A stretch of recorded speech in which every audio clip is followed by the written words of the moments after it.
Welcome on the show. Justin, tell me, why is the stretch so important? And then we're going to go through several moves that you've set up for us this morning. Sure. Yeah. Stretching is really important for life in general. The word stretch is commonly misunderstood. What I like to refer to stretching as mobility is really taking your joints and muscles through a certain range of motion to be able to accomplish daily activities in your everyday life. Okay, so they say that to wake up on the right foot, you should do some morning dynamic stretches. So let's go through a couple of those. Sure. Yes, morning dynamic stretches are important. It's a bit different from static stretches because your body was inactive for the whole night, essentially.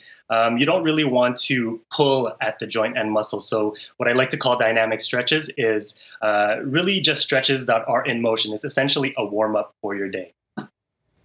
Okay, so the arm swing is one of them. Pretty easy. Very simple. It reminds me of what kids do when they're bored. So you're essentially standing, your arms, yeah, your legs are shoulder width apart, and you're using your hips to rotate from left to right, and you're allowing your arms to swing with the momentum of your body. And this kind of loosens up your shoulders, your arms, but really your hips, which is a common place that's tight for a lot of people. Well, the hip opener is what we're seeing next. That's an exercise for the hips specifically. That's an exercise for the hips.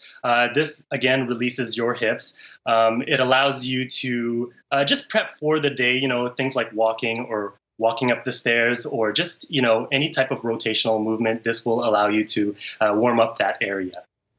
And pretty fitting that this next one looks like walking.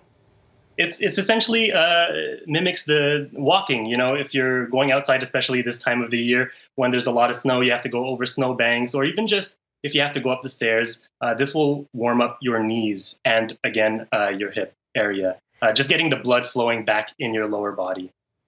Well, let's talk about getting that blood flowing when we're at the office, because I know a lot of us have now improvised our office at home. We might not find as much time to do something. You have two great stretches to do at home or at the office. That's it. I have the elbow to elbow. This is one of my favorite, actually. This opens up your chest.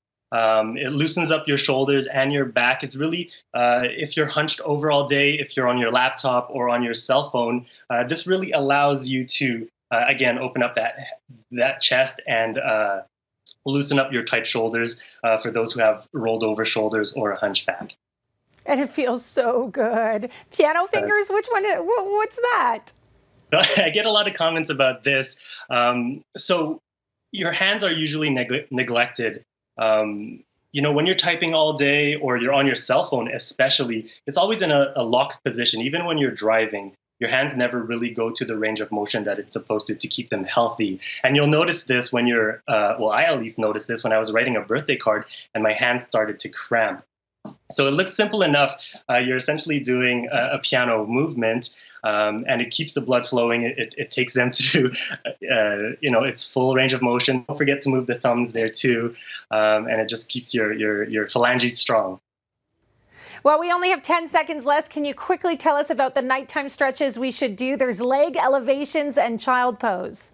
Yes, leg elevations allows your blood to come back to the direction of your heart. You're sitting or standing all day. Your blood and fluids will tend to pool at the bottom. So it's just a great way to bring it back to your body. And it's very relaxing. It will help you, have a better sleep. And the same thing for child pose, releases the tension in your lower back and it calms you.